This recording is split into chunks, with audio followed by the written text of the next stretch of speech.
જય શ્રી કૃષ્ણ, નમસ્કાર, પ્રણામ. સ્વાગત છે તમારું આપણી યુટ્યુબ ચેનલમાં. મિત્રો, આપણી આજની કહાની છે જીવનનો સબક. તો મિત્રો, આ કહાની એક પારિવારિક કહાની છે અને નાના મોટા દરેક લોકોએ સમજવા લાયક અને વિચારવા લાયક કહાની બનવાની છે. તો તમને વિનંતી છે કે આ વિડીયોમાં થોડો સમય કાઢીને અંત સુધી જોડાયેલા રહેજો. અને કહાની પસંદ આવે તો વિડીયોને લાઈક કરીને શેર પણ કરજો.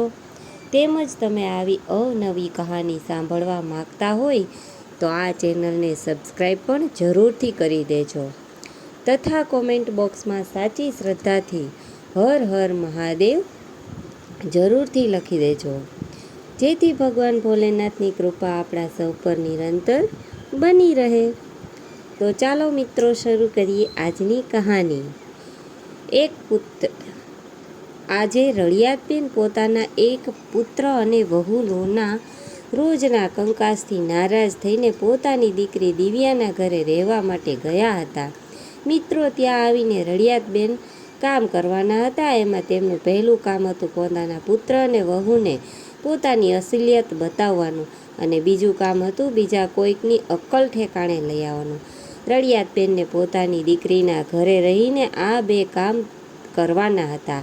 રળિયાતબેન પોતાના પુત્રના ઘરથી નીકળતા પહેલાં તેમના હાથમાં એક અલગ બેગ ડ્રોઈંગમાં રૂમમાં આવ્યા ત્યારે તેના પુત્ર મોહન અને શિલ્પા તેમને જોઈને આશ્ચર્યચકિત થઈ ગયા. ત્યારે મોહને તેમને આશ્ચર્યથી પૂછ્યું, મમ્મી, આ બેગમાં શું છે? તો રળિયાતબેને તેમને ખરાબ સ્વરમાં જવાબ આપ્યો કે દીકરા, તું ચિંતા કરમાં, આમાં મેં મારી વહુના ઘરેણાં નથી ભર્યા, બસ મારો થોડોક જરૂરી સામાન છે. તો તેમના પુત્ર મોહને તેમને પૂછ્યું, મમ્મી, તમે કઈ વાતથી એટલા બધા નારાજ છો અને ગુસ્સો કરો છો? ત્યારે પોતાના પુત્રના આ પ્રશ્નનો રળિયાતબેને કોઈ જવાબ ન આપ્યો. તો મોહને તેમની પત્ની સામે આ પ્રશ્નાર્થ ભરી નજરે જોયું. ત્યારે શિલ્પાએ તરત પોતાની સફાઈ આપતા કહ્યું કે ના, મેં મમ્મી સાથે કોઈ ઝઘડો નથી કર્યો. પરંતુ એ જ ક્ષણે કંઈક યાદ કરીને તે બેચેન દેખાવા લાગી. ત્યારે મોહન ચૂપ રહીને શિલ્પા આગળ કંઈ પણ બોલે તેની રાહ જોવા લાગ્યો. ત્યાર પછી શિલ્પાએ કંઈક કહ્યું. વાત કંઈ ખાસ નહોતી મમ્મી. ગઈકાલે રાત્રે ફ્રીજમાંથી દૂધ કાઢી રહ્યા હતા ત્યારે મેં બસ તેમને એટલું જ કહ્યું કે સવારે ક્યાંક મોહન માટે દૂધ ઓછું ના પડે, કારણ કે ગઈકાલે ચા ઘણી વખત બની હતી. ત્યારે તો મને જરાય અહેસાસ પણ નહોતો થયો કે આટલી નાની વાતનું મમ્મીને આટલું મોટું ખોટું લાગશે. હજુ તો આ પોતાની વાત પૂરી થાય ત્યાં સુધીમાં શિલ્પા નારાજગીનું કારણ બની ગઈ હતી. એટલે મોહને કહ્યું, મમ્મી, શું તમે શિલ્પાથી નારાજ છો? ત્યારે તેણે રળિયાતબેનને મનાવવા માટેનો પોતાનો સ્વર હળવો કરી દીધો. તો રળિયાતબેને કહ્યું, તેના માટે અત્યારે હું કંઈ કહેવામાં કે સાંભળવાના મૂડમાં નથી, અને તું મહેરબાની કરીને મને રાજનગર સુધી જવા માટે રિક્ષા લાવી આપ. રળિયાતબેનની નારાજગી હવે તેના સ્વરમાં સ્પષ્ટ દેખાતી હતી. એટલે મોહને કહ્યું, શું મમ્મી, તમે દિવ્યા દીદીના ઘરે જઈ રહ્યા છો? હા, હું બેગ લઈને મારી દીકરીના ઘરે રહેવા જઈ રહી છું. જ્યારે પોતાના એકના એક દીકરાના ઘરમાં એક વિધવા મા માટે માન સન્માન સાથે જીવવું નસીબ ના થાય તો તે તેમની દીકરીના ઘરે જઈને રહી શકે છે. ત્યારે મોહને કહ્યું, અત્યારે તમે એટલો બધો ગુસ્સો કરવાનું બંધ કરો મમ્મી. હું શિલ્પાને ઠપકો આપીને સમજાવીશ. હવે તે તમારી સાથે આવો વ્યવહાર નહીં કરે. તો તેની માએ કહ્યું, ના દીકરા, હવે મારી ધીરજનો બંધ તૂટી ગયો છે અને હવે હું કોઈ પણ સંજોગોમાં અહીં રોકાઈશ નહીં. ત્યારે મોહને કહ્યું, માં, શું બીજી કોઈ વાતો પણ છે કે જે તમને પરેશાન અને દુઃખી કરી રહી છે? તો રળિયાતબેને તરત જ કહ્યું, અરે દીકરા, એક બે નહીં, ઘણી બધી વાતો છે. આજે હું તારા ઘરની આદરણીય વડીલ નહીં પણ એક નોકરાણી અને આયા બનીને રહી ગઈ છું. જો મારી તબિયત સારી છે તો એનો અર્થ એ નથી કે તમે નોકરાણીને પણ કાઢી મૂકો અને મને મફતની નોકરાણીને આયા બનાવીને તમે અવારનવાર પાર્ટીમાં જતા રહો. તમારા બંને પાસે મારી સાથે યોગ્ય રીતે વાત કરવાનો સમય નથી. થોડા દિવસ પહેલાં એક દિવસ સાંજે મારી છાતીમાં દુખાવો થયો હતો, તો તું મને ડૉક્ટર પાસે પણ ના લઈ ગયો. ત્યારે મોહને કહ્યું, અરે મમ્મી, ત્યારે તને બસ એસિડિટી થઈ ગઈ હતી, જે ડાયજીન ખાઈને તને ઠીક પણ થઈ ગઈ હતી. અને જો મને હાર્ટ એટેકની પીડા થઈ હોત તો તારી ડાયજેન શું કરતી? તમારા બંને માટે પોતાનો આરામ અને પોતાની મોજ મસ્તી મારા સુખ દુઃખનું ધ્યાન રાખવા કરતાં પણ વધારે મહત્ત્વપૂર્ણ છે. મારી તો ઠીક, પણ તમને બંનેને તમારા બિચારા ગોલુની પણ ચિંતા નથી. અરે બાળક, આની બધી જવાબદારીઓ દાદી ઉપર નાખવાવાળા તમારા જેવા બેદરકાર મા બાપ ભાગ્યે જ કોઈ હશે. ત્યારે રળિયાતબેને જરા પણ ખચકાટ રાખ્યા વગર તેમના દીકરા મોહનને ઘણું બધું સંભળાવી દીધું અને પોતાનું મોઢું બગાડીને, હવે હું તો જઈ રહી છું. હવે પોતાના ઘરનું અને ગૃહસ્થીનું તમે બંને જ ધ્યાન રાખો. ત્યારે મોહને કહ્યું, ઠીક છે માં, પહેલાં હું આયાની અને નોકરાણીની વ્યવસ્થા કરી લઉં, પછી તમે જતા રહેજો. તો રળિયાતબેને કહ્યું, ના, જ્યાં સુધી તમને આયા અને નોકરાણી ના મળે ત્યાં સુધી તમે ઓફિસમાંથી રજા લઈ લો. ગોલું બહાર રમવા માટે ગયો છે, એટલી વારમાં હું જતી રહું, નહીંતર એ હમણાં રમીને પાછો આવશે તો મને જતા જોઈને રડવા માંડશે. તું મને કોઈ રિક્ષા કરાવી આપ. એટલું કહીને રળિયાતબેન પોતાની સુટકેસ મોહનને પકડાવીને તેઓ અજીબ અકળ સાથે ઘરની બહાર નીકળી ગયા. ત્યારે મોહન વિચારી રહ્યો હતો કે ખબર નહીં આજે મારી મમ્મીને અચાનક શું થઈ ગયું.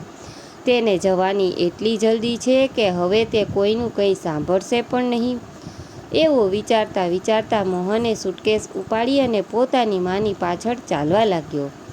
બીજી તરફ પોતાની સાસુ આવી રીતે અચાનક ચાલ્યા જવાથી તેની વહુ શિલ્પા ખૂબ જ પરેશાન થઈ ગઈ. હવે શિલ્પાને નવી નોકરાણી અને આયાની વ્યવસ્થા કરવા માટે તેના પાડોશીઓની મદદની જરૂર હતી.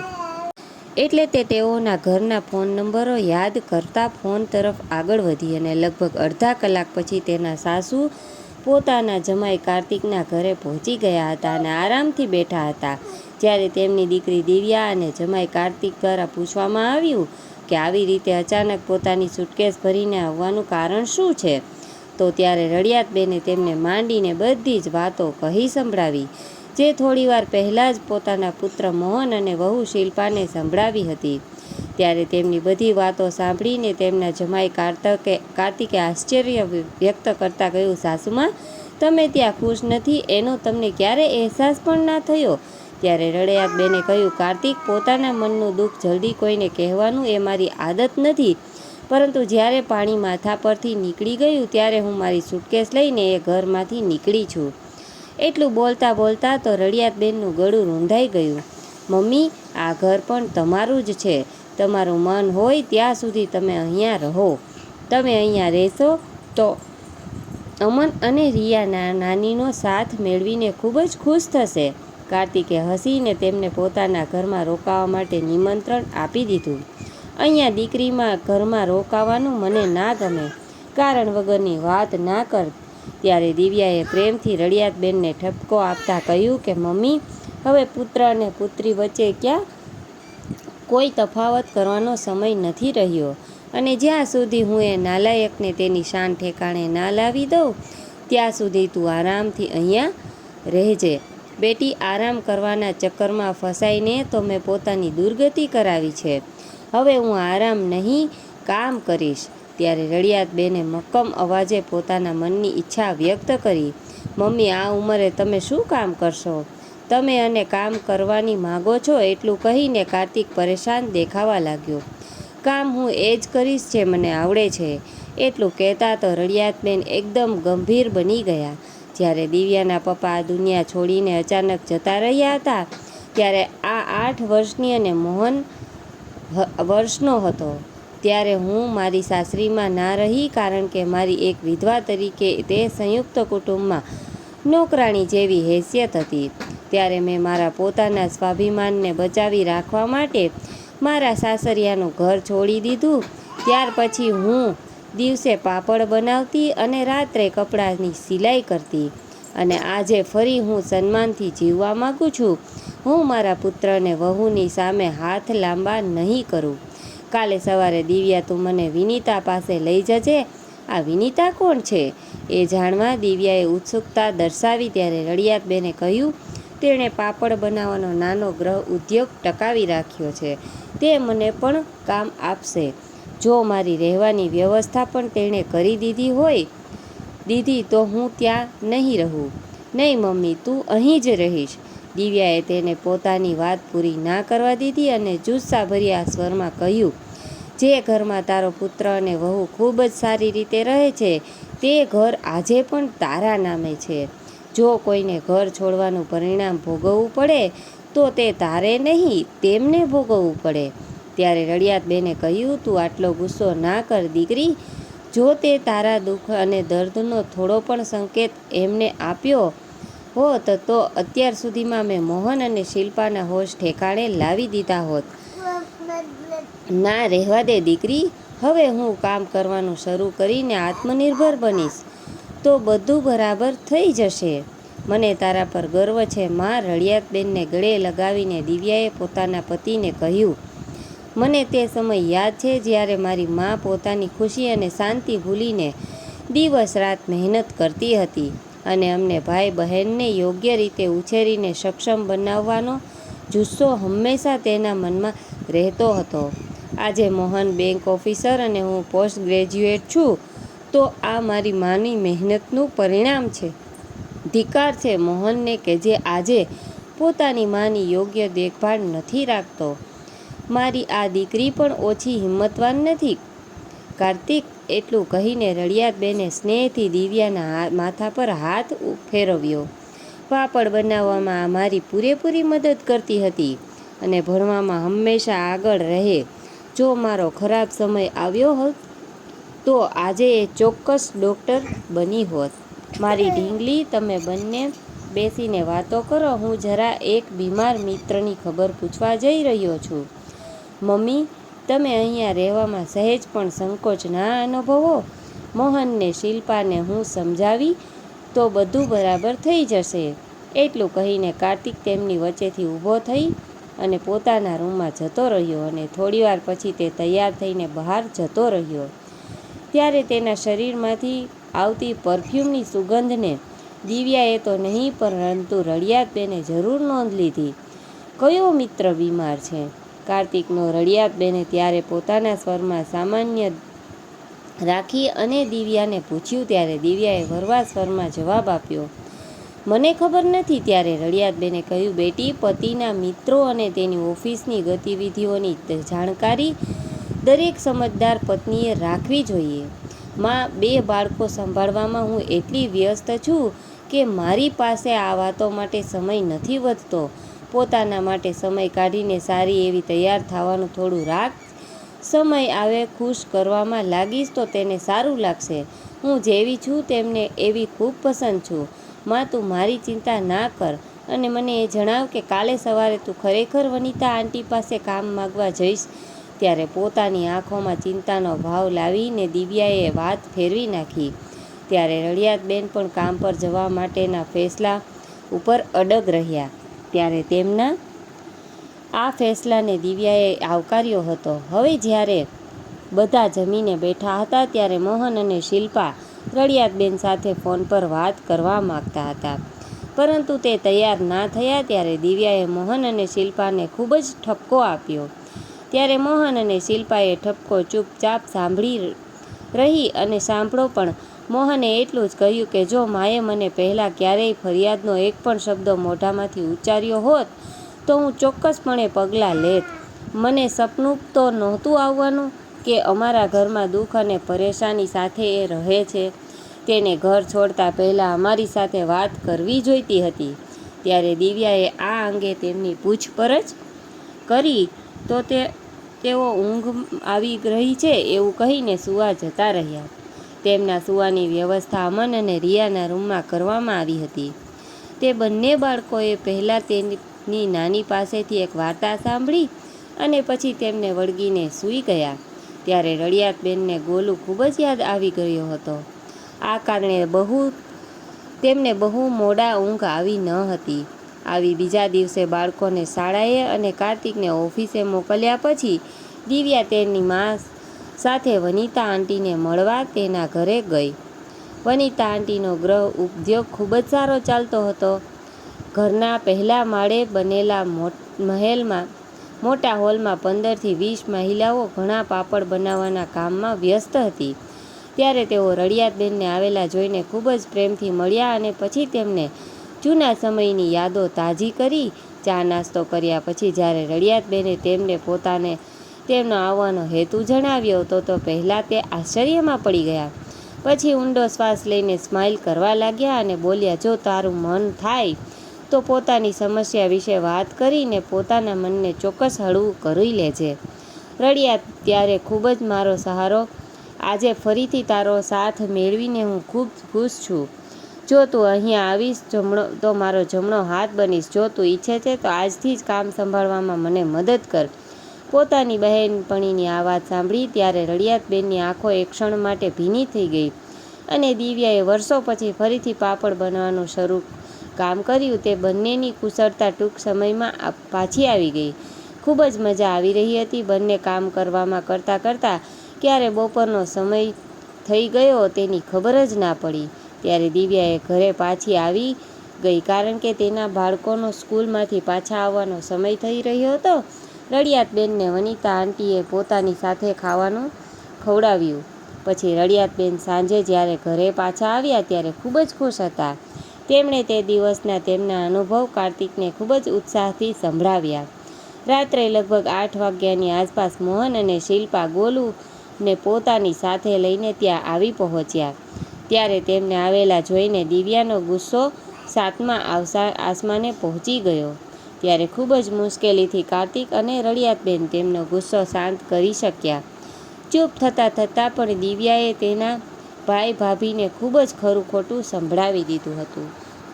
અને પછી મોહન બોલ્યો, માં હવે ઘરે ચાલ. આ ઉંમરે અને અમારા હોવા છતાં તારે કામ પર જવાની કોઈ જરૂર નથી. દુનિયાની નજરમાં અમને શરમાવીને તને શું મળશે? મોહને દુઃખી સ્વરમાં પ્રશ્ન પૂછ્યો. ત્યારે રળિયાતબેને કહ્યું, હું આ વિશે કશું બોલવા કે સાંભળવા નથી માગતી. તમે લોકો ચા પીવો ત્યાં સુધી હું ગોલુ સાથે વાત કરી લઉં. રળિયાતબેન પોતાના 5 વર્ષના પૌત્રને ખોળામાં ઉપાડ્યો અને ડ્રોઈંગ રૂમમાંથી ઊભા થઈને બાળકોના રૂમમાં જતા રહ્યા. તે રાત્રે મોહન અને શિલ્પા રળિયાતબેનને તેમની સાથે પાછા લઈ જવામાં અસફળ રહ્યા. પરત ફરતી વખતે બંનેનો મૂડ ખૂબ જ ખરાબ થઈ ગયો હતો. ત્યારે કાર્તિકે તેમને સમજાવીને આશ્વાસન આપતા કહ્યું, મમ્મી હજી ગુસ્સામાં છે. થોડા દિવસો પછી અમે તેમને સમજાવીને મોકલી દઈશું. તેમને પાપડ બનાવવાના કામે જતા પણ રોકો. જીજાજી, મોહને પ્રાર્થના કરી કે જો કોઈ પણ આ વાત સાંભળશે તો અમારી ઉપર હસશે. મોહન મહેનત અને ઈમાનદારીથી કરવામાં આવતા આ કામ પર માત્ર મૂર્ખ લોકો જ હસશે. માં એ આ જ કામ કરીને આપણો ઉછેર કર્યો હતો. ક્યારેક જઈને જોજે કે વનિતા આંટીને ત્યાં કામ કરતી મહિલાઓના ચહેરા પર સ્વાભિમાન અને ખુશીની કેવી ચમક હાજર રહે છે. થોડા સમય માટે હું પણ ત્યાં દરરોજ જઈશ. માં સાથે પોતાનો નિર્ણય જણાવતી વખતે દિવ્યાએ જરા સંકોચ નહોતો કર્યો. બાદમાં કાર્તિકે તેને કામ ઉપર જવાની ના માટે થોડીવાર સુધી સમજાવી પણ હતી, પરંતુ દિવ્યાએ પોતાનો નિર્ણય ના બદલ્યો. મારી દીકરી અમુક બાબતોમાં મારી જેટલી જિદ્દી છે અને વાતની પાકી છે. કાર્તિકની સાથે અન્યાય થતો પણ નથી જોઈ શકતી. તું નારાજ ન થા અને થોડા દિવસો માટે આ મારી એને કરી દે. ઘરનું કોઈ પણ કામ બાકી ન રહે. હું તેની દરેક કામમાં મદદ કરીશ. અને તું જણાવ, તારા મિત્રની તબિયત કેવી છે? ત્યારે રળિયાતબેને અચાનક વાત ફેરવી અને મારા મિત્રની વાત શું થયું? કાર્તિકે આશ્ચર્યથી પૂછ્યું. ત્યારે રળિયાતબેને કહ્યું કે ગઈકાલે તારા એક બીમાર મિત્રની ખબર કાઢવા ગયો હતો ને? હા, તે હવે ઠીક છે, બહેતર છે. એટલું કહીને તેણે ન્યૂઝપેપર ઉપાડ્યું અને પોતાની આંખોની સામે એવી રીતે કર્યું કે જાણે રળિયાતબેનની નજરથી પોતાના ચહેરાના હાવભાવ છુપાવી રહ્યો હોય. ત્યારે રળિયાતબેને દિવ્યા તરફ જોયું, પરંતુ તેનું ધ્યાન તે બંને તરફ નહીં પણ રિયાની ચોટલી ખોલવામાં લાગેલું હતું. પછી રળિયાતબેનની સાથે દિવ્યા પણ રોજ પાપડ બનાવવાના કામે જતી. પોતાની માં સાંજે પાછી આવતી, પણ દિવ્યા 12 વાગ્યા સુધીમાં પાછી આવતી રહેતી. બંનેની આ દિનચર્યા ખૂબ જ ખુશ હતા. પરંતુ ગોલુને યાદ કરીને રળિયાતબેન ક્યારેક ઉદાસ થઈ જતા હતા. નહીંતર દીકરીના ઘરે તેમનો સમય ખૂબ જ સારી રીતે પસાર થઈ રહ્યો હતો. રળિયાતબેનને પાછા લઈ જવામાં મોહન અને શિલ્પા પૂરા 2 અઠવાડિયા પછી પણ સફળ થયા. આયાની દેખભાળ સારી થતી નથી. તેની મમ્મીનો ચહેરો તે સમયે ચીડિયો અને કમજોર થઈ રહ્યો હતો. આખું ઘર તમારી ગેરહાજરીમાં ભાંગી પડ્યું છે. હું હાથ જોડીને પ્રાર્થના કરું છું કે મારી બધી ભૂલો સુધારવાનું વચન આપું છું.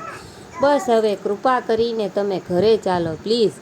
હાથ જોડીને આ રીતે વિનંતી કરેલી વહુને રળિયાતબેને પોતાની છાતીએ લગાવી અને ઘરે પાછા જવા માટે રાજી થયા. દિવ્યાએ પહેલેથી જ સુનિશ્ચિત કરી રાખ્યું હતું કે ઘરમાં કચરા પોતું અને વાસણ ધોવા માટે નોકરાણી આવશે, તો તે પણ આયાને પણ ભવિષ્ય માટે રાખવા માગતી હતી. પરંતુ તેના માટે રળિયાતબેન જ તૈયાર ન થયા. હું જાણતી હતી કે આજે મારે પાછું જવું પડશે. વિનતા પાસેથી 15 દિવસનો સમય. હવે આપણે બધા પહેલાં બજારમાં જઈશું. હું તમને બધાને મારા પૈસાથી પાર્ટી કરાવીશ અને ભેટ પણ આપીશ. રળિયાતબેનની આ ઘોષણા સાંભળીને બાળકો તો તાળી પાડી અને ખુશીથી હસવા લાગ્યા. ત્યારે રળિયાતબેને દરેકને તેમની મનપસંદ વસ્તુ બજારમાં ખવડાવી. કાર્તિક અને મોહનને શર્ટ મળ્યું, દિવ્યા અને શિલ્પાને પોતાની પસંદગીની સાડીઓ મળી અને એક ડ્રેસ ખરીદ્યો. તમામને ભેટ મળ્યું. ગોલુને બેટરીથી ચાલતી ગાડી. પાછા ફરતા પહેલાં રળિયાતબેન એકલા કાર્તિક સાથે લીધો અને એક આલિશાન દુકાનમાં ઘૂસી ગયા, જ્યાં મહિલાઓની દરેક વસ્તુઓ વેચાતી હતી. શું તમે અહીંયા પોતાના માટે કંઈ ખરીદવામાં આવ્યા છો, મમ્મી? કાર્તિકે ઉત્સુકતા સાથે પૂછ્યું. ના, અહીંયાથી હું કંઈ બરખા ખરીદવા માગું છું. ત્યારે રળિયાતબેને ગંભીર સ્વરમાં જવાબ આપ્યો. બરખા કોણ? એટલું કહેતા કાર્તિકના ચહેરાનો રંગ ઉડી ગયો. એટલે રળિયાતબેને કહ્યું, તારી ફ્રેન્ડ જે મારી બહેનપણી ઉર્વિલાના ફ્લેટની સામેના ફ્લેટમાં રહે છે, એ જ બરખા જેને મળવા તું અવારનવાર તેના ફ્લેટમાં જાય છે, જેની સાથે ખોટો સંબંધ બાંધી રાખ્યો છે. મમ્મી, એવી કોઈ વાત નથી. કાર્તિક, મહેરબાની કરીને જૂઠું બોલવાનો પ્રયત્ન ન કર અને મારી આ ચેતવણી ધ્યાનથી સાંભળ. રળિયાતબેને તેની આંખોમાં આંખ નાખીને કડક સ્વરમાં બોલવાનું શરૂ કર્યું. દિવ્યા તારા પ્રત્યે, ઘર અને બાળકો પ્રત્યે સંપૂર્ણપણે સમર્પિત છે. છેલ્લા કેટલાક દિવસોમાં તને એ વાતનો અંદાજો આવી ગયો હશે કે તે અન્યાય સામે જોબ નથી કરી રહી શકતી. મારી પુત્રી માન સન્માન સાથે જીવવું એ સૌથી મહત્વપૂર્ણ માને છે. જો તને બરખા વિશે જાણ પણ થઈ ગઈ છે તો તને છોડી દેશે. મારી પુત્રી સુખી રોટલી ખાઈ લેશે, પણ પોતાનું જીવન આત્મસન્માનથી જીવશે. જેમ મેં બનાવ્યા તેમ તે પણ પાપડ બનાવીને પોતાના બાળકોને સક્ષમ બનાવશે. આજ પછી તું ક્યારેય બરખાના ફ્લેટ પર ગયો તો હું પોતે તારી ગેરહરકતો દિવ્યાને જણાવી દઈશ. તારે મને અત્યારે જ વચન આપવું પડશે કે તું તેની સાથેનો સંબંધ હંમેશા માટે ખતમ કરી દઈશ. જો તું આવું નહીં કરે તો પોતાની પત્ની અને બાળકોથી દૂર રહેવા તૈયાર થઈ જા અને પોતાની ગ્રહસ્થી બરબાદ કર્યા પછી ખૂબ જ મજાથી બરખા સાથે મોજ મસ્તી કરજે. ત્યારે કાર્તિકે ધ્રુજતા અવાજમાં પોતાનો ફેસલો સંભળાવવામાં વધારે સમય ના લીધો. ના મમ્મી, તમે નિરાલીને કંઈ ના કહેતા. એ સ્વાભિમાની સ્ત્રી મને ક્યારેય માફ નહીં કરે. કાર્તિક, મને તારી પાસેથી આવા જ જવાબની અપેક્ષા હતી. ચાલ હવે બહાર જઈએ. રળિયાતબેનને આજે એક તીરથી 2 શિકાર કરીને ખૂબ જ સંતોષ હતો. તેમણે ઘર છોડીને મોહન અને શિલ્પાને પોતાનું મહત્વ અને તેમની જવાબદારીનો અહેસાસ કરાવ્યો અને સાથે દિવ્યાના વ્યક્તિત્વની કેટલીક ખાસિયતોનો કાર્તિકને પરિચય કરાવીને તેને સાચા માર્ગ પર લાવ્યા હતા. હવે તેમનું મિશન સંપૂર્ણ સફળ હતું. તો મિત્રો, આ કહાની તમને કેવી લાગી કોમેન્ટ કરીને જણાવજો. જો કહાની પસંદ આવી હોય તો વિડીયોને લાઇક કરો. આવી જ અવનવી કહાની સાંભળવા માંગતા હોય તો આ ચેનલ પર નવા હોય તો ચેનલને સબસ્ક્રાઈબ કરો. હા, નોટિફિકેશન બેલને જરૂર દબાવો, જેથી અમારા આવનાર નવા વિડીયોની માહિતી તમારા સુધી સૌથી પહેલાં પહોંચે. તો ચાલો મિત્રો, હવે મળીશું એક નવાઈ કહાની સાથે. ત્યાં સુધી તમામ મિત્રોને જય શ્રી કૃષ્ણ, રાધે રાધે, હર હર મહાદેવ. આ કહાનીને પૂરી સાંભળવા માટે તમારો ખૂબ ખૂબ આભાર.